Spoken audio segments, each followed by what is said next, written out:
ড্রামাটির শুরুতে আমাদের মেইন হিরোকে দেখানো হয় যার নাম ছিল লিনিয়াং। তাদের স্কুলের কোনো স্টুডেন্টের সাহস ছিল না লিনিয়াং এর সামনে সে কিছু বলার। স্কুলের সবাই তাকে দেখে খুব ভয় পেত। লিনিয়াং দেখতে খুব হ্যান্ডসাম ছিল যার কারণে লিনিয়াং পুরো স্কুলেই ফেমাস ছিল। এদিকে তখন আমাদের আরো দুজন ফেমাস স্টুডেন্টদের দেখানো হয়। এখানে একজনের নাম ছিল সিদ্ধু ফেং, সে ছিল বিখ্যাত একজন সিঙ্গার, আর আরেকজনের নাম ছিল গুনাংশী, সে আবার স্কুলে পড়াশোনায় খুব ভালো ছিল। যাই হোক, একসময় লিনিয়াং, সিদ্ধু ফেং আর গুনাংশী একে অপরের খুব ভালো বন্ধু ছিল, কিন্তু এখন লিনিয়াং তাদের দুজনকেই পুরো সহ্য করতে পারে না। মানে এক কথায় বলতে গেলে ওরা এখন বন্ধু থেকে শত্রু হয়ে গিয়েছে। অপরদিকে আমাদের তখন নায়িকাকে দেখানো হয় যার নাম ছিল জা ফাংফাং। জা ফাংফাং খুব শান্ত স্বভাবের এবং ইন্টেলিজেন্ট মেয়ে ছিল, কিন্তু এদিকে তার পরিবার ছিল মধ্যবিত্ত, যার কারণে সে খুব পরিশ্রম করে পড়াশোনা করে স্কলারশিপ পেয়ে এখানকার ভালো একটি কলেজে ভর্তি হয়েছে। এখানে তার সাথে একটি মেয়ের পরিচয় হয় যার নাম ছিল সিন সিং সিং। স্কুলের প্রথম দিনে ওরা দুজন একে অপরের খুব ভালো বন্ধু হয়ে যায়। যাই হোক, এদিকে একদিন সুইমিং ক্লাসে হঠাৎ করে সেনসেং সিং পানিতে পড়ে যায়, যার কারণে সে ডুবে যাচ্ছিল। তখনই লিনিয়াং সেনসেং সিং কে বাঁচিয়ে নেয়, কিন্তু এদিকে লিনিয়াং এর রুট স্বভাবের জন্য তখন সেখানে থাকা কিছু মেয়েরা তাকে নিয়ে উল্টো ভাবতে শুরু করে আর নিজেদের মধ্যে বলাবলি করতে থাকে লিনিয়াং সেনসেং সিং কে ধাক্কা দিয়ে পানিতে ফেলে দিয়েছে। এক কথায় বলতে গেলে ওরা মিথ্যা অপবাদ ছড়ানো শুরু করেছিল। তখন সেখানে আমাদের হিরোইন ফাংফাংও ছিল। ওই মেয়েদের কথা শুনে তখন ফাংফাং খুব রেগে যায় আর বলে লিনিয়াং চেনসেন সিং কে সাহায্য করেছে, ও তাকে ধাক্কা দিয়ে পানিতে ফেলে দেয়নি। যেটা শুনে তখন ওই মেয়েগুলো হাসতে শুরু করে আর বলে, তুই কেন ওর হয়ে কথা বলছিস? এমন তো না যে তুই লিনিয়াংকে পছন্দ করতে শুরু করেছিস। এর উত্তরে তখন ফাংফাং কিছু বলতে যাবে, তখনই সেখানে লিনিয়াং চলে আসে আর সে বলে, কি যেন বলছিলে তোমরা? যেটা শুনে তখন ওই মেয়েগুলো বলে, কিছু না। এই বলে তখন ওরা ভয়ে সেখান থেকে দৌড়ে পালিয়ে যায়।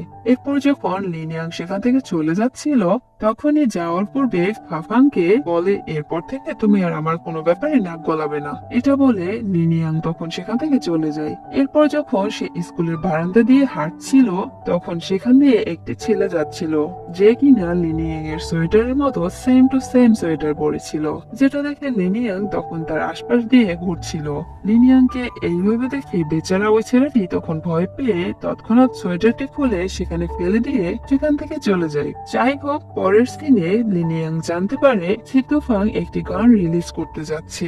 এদিকে ভিডিও, গান সবকিছু রেডি ছিল, এখন শুধুমাত্র গানটা রিলিজ করার জন্য ওয়েট করছিল। কিন্তু এদিকে লিনিয়াং তখন কিছুতেই চাইছিল না যে এই গানটি যেন রিলিজ হয়, আর এর কারণটা কি সেটা আমরা ড্রামাটির সামনে জানতে পারবো।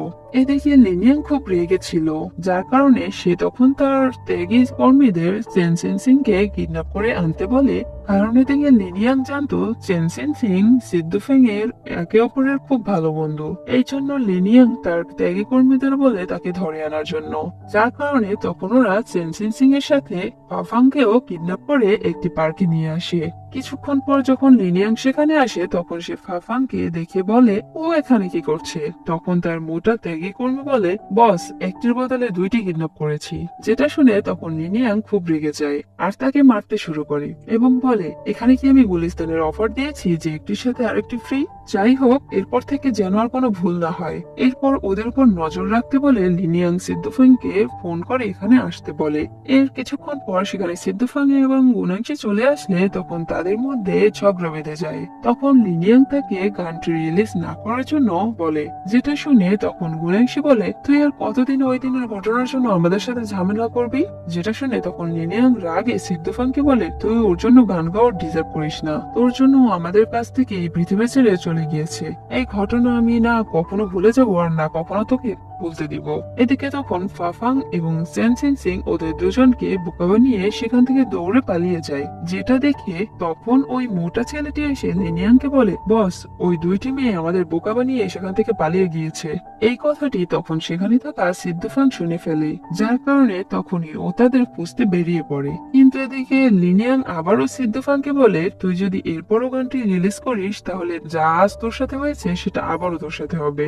এদিকে তখন ফাফাং এবং চেনসেন সিং পালাতে পালাতে একটি টানেলের ভেতরে লুকিয়ে পড়ে। টানেলের ভিতরে খুব অন্ধকার ছিল, যার কারণে তখন ওরা দুজন টানেলের ভিতরেই একে অপরের থেকে হারিয়ে যায়। এদিকে তখন চেনসিন সিং হঠাৎ করে মাথায় আঘাত পাওয়ার কারণে অজ্ঞান হয়ে যায়।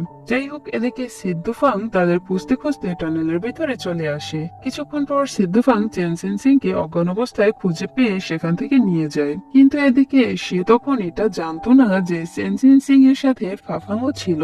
যাই হোক, কিছুক্ষণ পর সেখানে লিনিয়াংও চলে আসে, আর সিদ্ধুফাং এর সাথে শুধুমাত্র চেনসিন সিং কে দেখে সে বুঝতে পারে এখনো ফাফাং টানেলের ভিতরেই রয়েছে। এর জন্য সে তখন টানেলের ভিতরে চলে যায়। এদিকে ফাংফাং তার পায়ে অনেক ব্যথা পেয়েছিল, সে কোনোভাবেই হাঁটতে পারছিল না এবং সে খুব ভয়ও পেয়েছিল। কিছুক্ষণ পর সেখানে লিনিয়াং এসে ফাংফাংকে বাহিরে নিয়ে আসে এবং তাকে তার বাইকে করে ওর বাসার সামনে নামিয়ে দিয়ে আসে। যাই হোক, এদিকে ফাংফাং এর ফ্যামিলির অবস্থা দিন দিন খারাপ হয়েই যাচ্ছিল, কারণ তার বাবা এখন আর কাজে যেতে পারে না অসুস্থতার কারণে। যার কারণে তখন ফাংফাং পরিবারের সকল দায়িত্ব তার নিজের উপরই নিয়ে নেয়, যার কারণে ও এখন স্কুলে যাওয়ার পাশাপাশি একটি ক্লাবে পার্ট টাইম জব করে। এদিকে একদিন কাজ শেষ করে সে যখন বাসায় যাচ্ছিল, তখন সেখানে থাকা কিছু ছেলেরা এসে তার পথ আটকিয়ে তাকে বিরক্ত করতে শুরু করে। তখনই সেখান দিয়ে আমাদের নায়ক লিনিয়াং যাচ্ছিল, যেটা দেখে লিনিয়াং তখন তাদের সেখান থেকে ভালোই চলে যেতে বলে, কিন্তু ওই বদ ছেলেরা কোনোভাবেই তার কথা শুনছিল না। যার কারণে তখন লিনিয়াং তার নাম বলে, যেটা শুনে এবার ওই বদ ছেলেরা ভয়ে তার কাছে ক্ষমা চেয়ে সেখান থেকে দৌড়ে পালিয়ে যায়। এরপর যখন লিনিয়াং ফাংফাংকে জিজ্ঞাসা করে যে তুমি এখনো কি করছো, তখন ফাংফাং বলে আমি এখানে একটি ক্লাবে পার্ট টাইম জব করি। যেটা শুনে লিনিয়াং বলে এই সরকারি ক্লাবে? তখন ফাংফাং বলে কেন, কোনো সমস্যা? তখন লিনিয়াং বলে না কিছু না, তুমি আর এখানে বেশিক্ষণ থেকো না, এখনই বাসায় চলে যাও। এটা শুনে যখন ফাংফাং সেখান থেকে চলে যাচ্ছিল, তখন লিনিয়াং এর ফাংফাং এর একা একা বাড়িতে যাওয়ার রিস্ক লাগছিল, যার কারণে সে তখন ফাংফাংকে ডাক দিয়ে বলে দাঁড়াও, আমি তোমাকে তোমার বাড়ির সামনে ছেড়ে দিয়ে আসছি।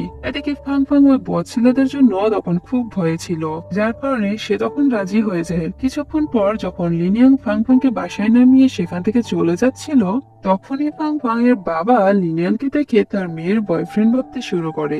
এদিকে ফাংফাং তখন তার বাবাকে বলে বাবা, ও আমার স্কুল ফ্রেন্ড, আমরা একই স্কুলে পড়াশোনা করি। যেটা শুনে তখন তার বাবা লিনিয়াংকে তাদের বাড়ির ভেতরে নিয়ে আসে এবং তাদের সাথে ডিনার করতে বলে।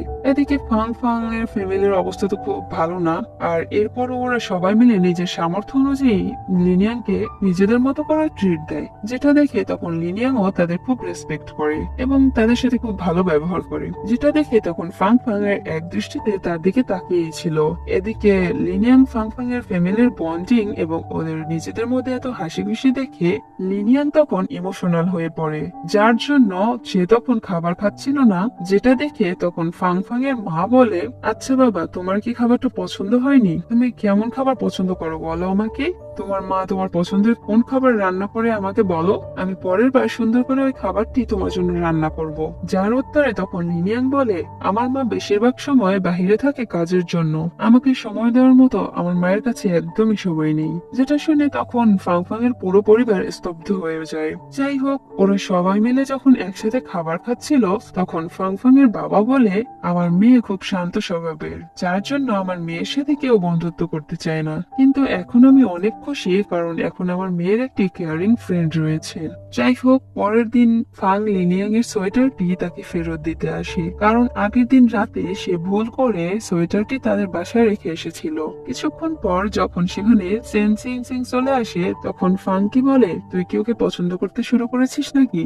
তখন ফাং বলে ওই না তো, ও তো শুধুমাত্র আমাকে গতকাল হেল্প করেছিল বলে, যার জন্য আমার বাবা ওকে ডিনারে ডেকেছিল, আমাদের মধ্যে কোনো কিছুই নেই। যাই হোক, পরের সিনে কোম্পানির কেউ একজন সেদ্দোফেং এর গানটি রিলিজ করে দেয় এবং রাতারাতি সেই গানটি ভাইরাল হয়ে যায়, যেটা দেখে লিনিয়াং খুব রেগে যায়, যার জন্য লিনিয়াং সেদ্দোফেং এর কাছে এসে আবারও ঝগড়া শুরু করে দেয়। পরের সিনে লিনিয়াং এই সবকিছুর উপর আপসেট হয়ে পড়ে। একটি ক্লাবে এসে সে প্রচুর ড্রিঙ্কস করছিল। এদিকে এই একই ক্লাবে ফাং জব করত, যেটা দেখে তখন সে লিনিয়াং এর সামনে এসে তাকে বলে তুমি ঠিক আছো তো? এদিকে লিনিয়াং তখন কিছু বলার অবস্থাতেই ছিল না। অতিরিক্ত ড্রিঙ্কস করে ফেলেছে সে, এবং সে ওখানেই ঘুমিয়ে পড়ে। পরের দিন সকালে যখন লিনিয়াং ঘুম থেকে ওঠে তখন সে ভাবতে থাকে, আমি এখানে কি করছি, আর এই সোয়েটারটি বা কার। তখন সে টেবিলের উপর সুপের সাথে একটি চিঠি দেখতে পায়, যেটা পড়ে সে বুঝতে পারে ফাং তাকে এখানে নিয়ে এসেছে। যাই হোক, স্কুলে এসে লিনিয়াং ফাংকে তার সোয়েটারটি ফেরত দিয়ে দেয়। তখনই সেখানে আবারও চেন সেন্সিং চলে আসে আর বলে, আচ্ছা আমাকে একটা কথা স্পষ্ট করে বলতো, তোদের দুজনের কি সোয়েটার নেই? যখনই দেখি তখনই তোরা দুজন একে অপরের সোয়েটার পাল্টাতে থাকিস। যেটা শুনে তখন ফাং কিছু না বলে চেন সেন্সিং কে সেখান থেকে ভাগিয়ে দেয়। এর কিছুক্ষণ পর আমরা দেখতে পারি ওই গানটা রিলিজ করা নিয়ে লিনিয়াং এবং সিদ্দেফেং একে অপরের সাথে মারামারি করছিল। তখনই সেখানে ফাং এবং চেন সেন্সিং চলে আসে। তাদের মারামারি দেখে যখন ফাং তাদের থামাতে যাবে তখনই সে দেখতে পায় লিনিয়াং পড়ে যাচ্ছে, যার জন্য সে তখন তাকে ধরতে যায়। তখন সে নিজেও আহত হয়ে যায়। পরের সিনে আমাদের দুজনকে হসপিটালে দেখানো হয়। এদিকে চেনসিং তখন সিদ্দেফেংকে জিজ্ঞাসা করছিল, আচ্ছা লিনিয়ান তোমার সাথে সবসময় ঝগড়া কেন করে? তোমরা তো আগে একে অপরের খুব ভালো বন্ধু ছিলে, তাহলে এখন এমন কি হলো যে লিনিয়ান তোমাদের একদমই সহ্য করতে পারে না? তখন সিদ্দেফেং সবকিছু বলতে শুরু করে এবং আমাদের তখন ফ্ল্যাশব্যাকে ঘটনাটা দেখানো হয়। লিনিয়াং, সিদ্দেফেং, গুনাংশি তাদের তিনজনের বন্ধুত্বের মাঝে শিনোয়ে নামের একটি মেয়ে ফ্রেন্ড ছিল। একদিন এরকমই এক সময় লিনিয়াং আর আমি শিনোয়কে লং ড্রাইভে নিয়ে যাবে এই নিয়ে একটি ফাইটিং প্রতিযোগিতা করি। যে জিতবে সে শিনোয়কে নিয়ে লং ড্রাইভে যাবে। এরপর যখন ফাইটিং প্রতিযোগিতা হয় তখন আমি সেখানে জিতে যাই, যার কারণে তখন আমি শিনোয়কে নিয়ে ঘুরতে বের হই। তখন আমার গাড়ির স্পিড অনেক ছিল এবং আমরা দুজন খুব এনজয়ও করছিলাম, কিন্তু হঠাৎ করেই তখন গাড়ির ব্রেক ফেল হয়ে যায়, যার কারণে তখন আমাদের গাড়িটি পানিতে পড়ে যায়। এদিকে আমি তখন অনেক কষ্ট করে গাড়ি থেকে বের হয়ে উপরে উঠতে পারলেও শিনোয় তখনও গাড়ি থেকে বের হতে পারে না, যার কারণে তখনই সে মারা যায় এবং আমি বেঁচে যাই। আর এরপর থেকে আমাদের বন্ধুত্বের মাঝে ফাটল ধরে যায়। এদিকে লিনিয়াং এর একটি কথাই ছিল, আমি যদি ওই দিন হাই স্পিডে গাড়িটি না চালাতাম তাহলে ব্রেক ফেল হলেও গাড়িটি খুব সহজেই হ্যান্ডেল করা যেত, আর শিনোয় আজও আমাদের মাঝে বেঁচে থাকতো। এদিকে হসপিটালে লিনিয়াং ফাংয়ের দিকে এক দৃষ্টিতে তাকিয়েছিল। তার আজকে এই অবস্থার জন্য সে নিজেকেই অপরাধী ভাবতে শুরু করেছিল।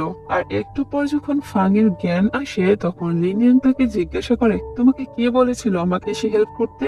যেটা শুনে তখন ফাং বলে, আমার তখন মাথায় এত কিছু কাজ করছিল না, আর তুমি টেনশন করো না, আমার এই অবস্থার জন্য আমি কখনোই তোমাকে দোষী সাব্যস্ত করব না। এদিকে তাদের এইভাবে খুনসুটির মাধ্যমে আস্তে আস্তে ওরা দুজন একে অপরকে পছন্দ করা শুরু করেছিল।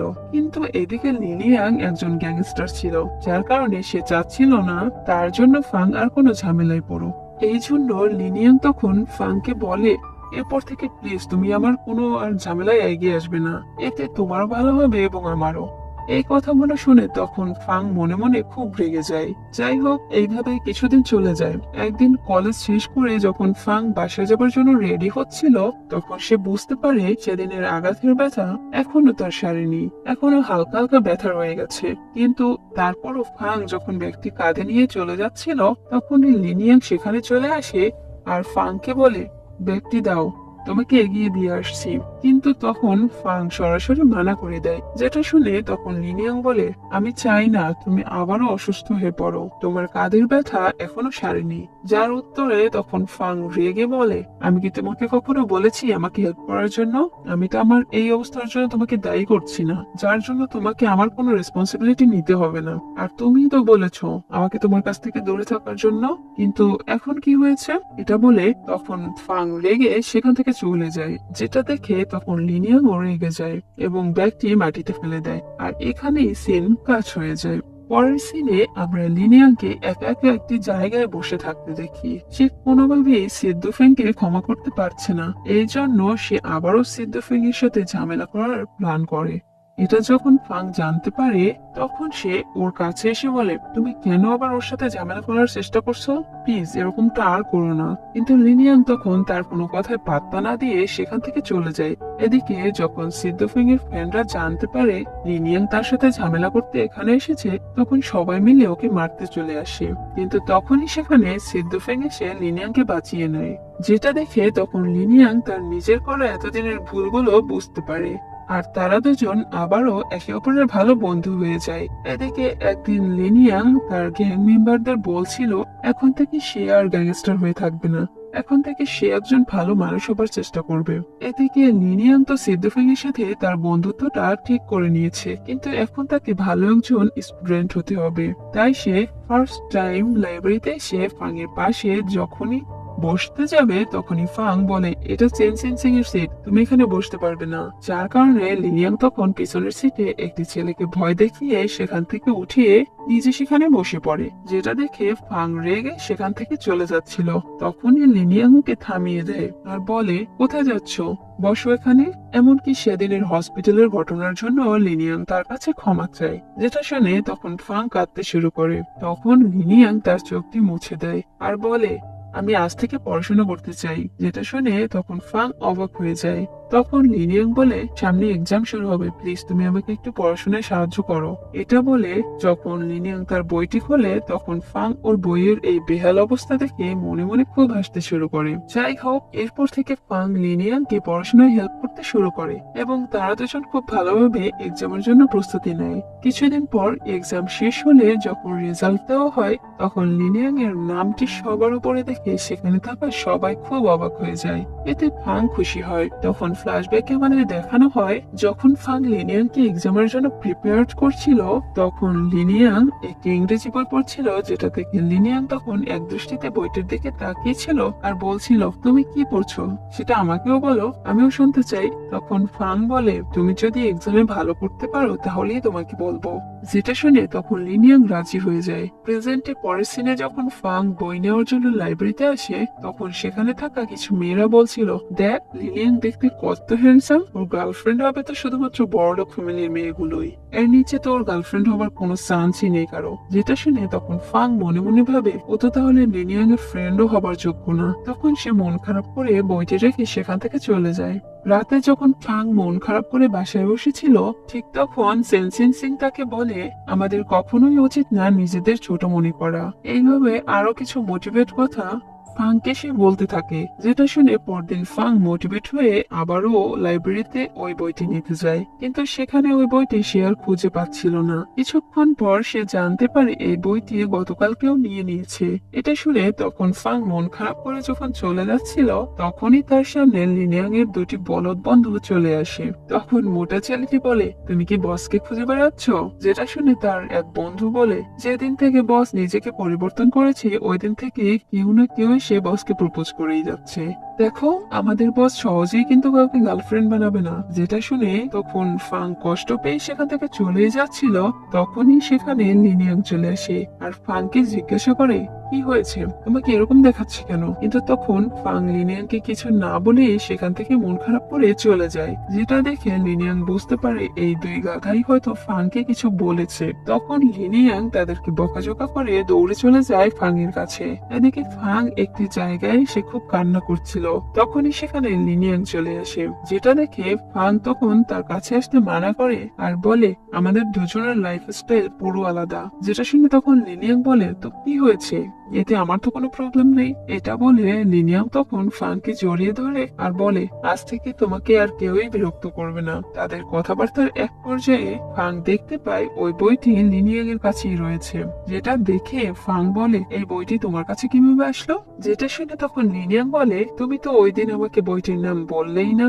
ওই দিন যখন তুমি এই বইটি পড়েছিলে তখন আমি এই বইটির কিছু লাইন দেখে নিয়েছিলাম এবং এই লাইনগুলো যখন আমি ইন্টারনেটে সার্চ করি তখন আমি এই বইটির নাম জানতে পারি। আমার তো জানাই ছিল না তুমি এই বইটি পড়তে এত পছন্দ করো। যাই হোক, এখানে দুজন দুজনকে পছন্দ করতো কিন্তু একে অপরের মনের কথা কাউকেই বলতে পারছিল না। একদিন ওরা দুজন যখন সিনেমা দেখে আসছিল তখন লিনিয়াং তার ফিলিংসটা বলার চেষ্টা করছিল কিন্তু তার সাহস হচ্ছিল না। পরের সিনে কলেজের সবাই জেনে গিয়েছিল ওরা দুজন রিলেশনশিপে রয়েছে, যার জন্য তখন দুটি মেয়ে এসে ফাংকে বিরক্ত করা শুরু করে আর বলে আমরা তো শুনেছি তুই নাকি লিনিয়াং এর সাথে ডেট করছিস, তুই কিন্তু এটা ভুলে যাস না তোর স্কলারশিপের জন্যই তুই শুধুমাত্র এই কলেজটিতে ভর্তি হতে পেরেছিস। বড়লোক ছেলেদের সাথে ডেট করার জন্য তোকে এই কলেজে নেওয়া হয়নি। আর এদিকে লিনিয়াং এর মতো ছেলে তো তোর মতো মেয়ের সাথে কখনোই কখনোই রিলেশনশিপে যাবে না। আর যদিও কখনো যেয়ে থাকে তাহলে তো বুঝিনি ও তোর সাথে টাইম পাস করছে। এই সব কিছু আবার লিনিয়াং আড়াল থেকে শুনে ফেলে, আর সেখানে এসে সে ইচ্ছে করেই ওই মেয়েদের জোরে ধাক্কা মারে, যার জন্য ওই মেয়েগুলো ওকে সরি বলতে বলে। কিন্তু এদিকে ফাং তখন লিনিয়াং এর হয়ে ওই মেয়েদের কাছে ক্ষমা চেয়ে নেয়। কিন্তু তারপরও যখন লিনিয়াং এর সামনে ফাংকে ওই মেয়েগুলো উল্টোপাল্টা কথা বলছিল, তখনই লিনিয়াং আগের রূপে ফিরে এসে ওই মেয়েদের ইচ্ছা মতো বকাঝকা করে। এ দেখে লিনিয়াংকে তখন এইভাবে রেগে যেতে দেখে ওই মেয়েগুলো তখনই সেখান থেকে পালিয়ে যায়। কিছুক্ষণ পর এবার লিনিয়াং সরাসরি ফাংকে প্রপোজ করে দেয়, যেটা শুনে তখন ফাং খুব অবাক হয়ে যায়। ও কিছুই বুঝতে পারছিল না ও কি করবে। তখন লিনিয়াং বলে, তুমি চুপ আছো কেন? তুমি কি নার্ভাস? আমি তোমাকে এবার গার্লফ্রেন্ড হবার জন্য বলছি, হবে কি তুমি আমার গার্লফ্রেন্ড? তারপরও ফাং কিছুই বলে না। তখন লিনিয়াং বলে, আমি আগে আমাদের হাই স্কুলে গ্যাংস্টার ছেলে ছিলাম, কিন্তু এখন আমি শুধুমাত্র তোমার জন্য চেঞ্জ হতে চাচ্ছি, তোমার সাথে সারা জীবন থাকতে চাচ্ছি, আমি তোমাকে খুব ভালোবাসি। এদিকে ফাং তো আগে থেকেই লিনিয়াংকে পছন্দ করত, যার জন্য ও লিনিয়াং এর কাছ থেকে সব কথা শুনে তখনই ও রাজি হয়ে যায়। আর ফাইনালি ওরা দুজন গার্লফ্রেন্ড বয়ফ্রেন্ড হয়ে যায়। এদিকে কিছুদিনের মধ্যে লিনিয়াং ফাং এর সকল দায়িত্ব নিজের উপর নিয়ে নেয়, যেন ফাং একটু হাসি খুশি ভাবে জীবনযাপন করতে পারে। যার জন্য ও একদিন ক্লাবে এসে বলে, আজ থেকে তোমাকে আর এই ক্লাবে কাজ করতে হবে না, আমি এই ক্লাবটি কিনে নিয়েছি আর তুমি এখন থেকে এই ক্লাবের মালিক। যেটা শুনে তখন ফাং খুব রেগে যায় আর লিনিয়াং এর সাথে খুব রাগারাগি করতে থাকে। যেটা শুনে তখন লিনিয়াং বলে, আরে তুমি তো রেগে যাচ্ছ কেন? আমি তো শুধুমাত্র মজা করছিলাম। এরপর ফাং লিনিয়াংকে সেখান থেকে চলে যেতে বলে, কিন্তু লিনিয়াং যেতে চায় না আর বলে, আমিও এখন থেকে এখানে কাজ করব। এদিকে তখন ক্লাবের বাইরে লিনিয়াং এর বোকা দুই বন্ধু ক্লাবের বিষয়টা নিয়ে ক্লাবের মালিকের সাথে কথা বলছিল।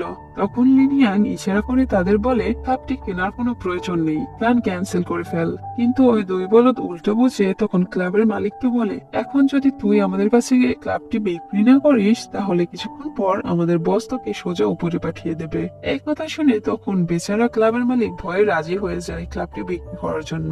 একটু পর যখন লিনিয়াং তার দুই বলদ বন্ধুর ঘটনা জানতে পারবে, তখন তাদের সাথে কি হবে সেটা তো তোমরা বুঝতেই পারছো দর্শক। আর এখানে ড্রামাটি শেষ হয়ে যায়। কেমন লেগেছে ড্রামাটি কমেন্টে অবশ্যই জানাবে। আর ভালো থাকবে, সুস্থ থাকবে সবাই। Take care.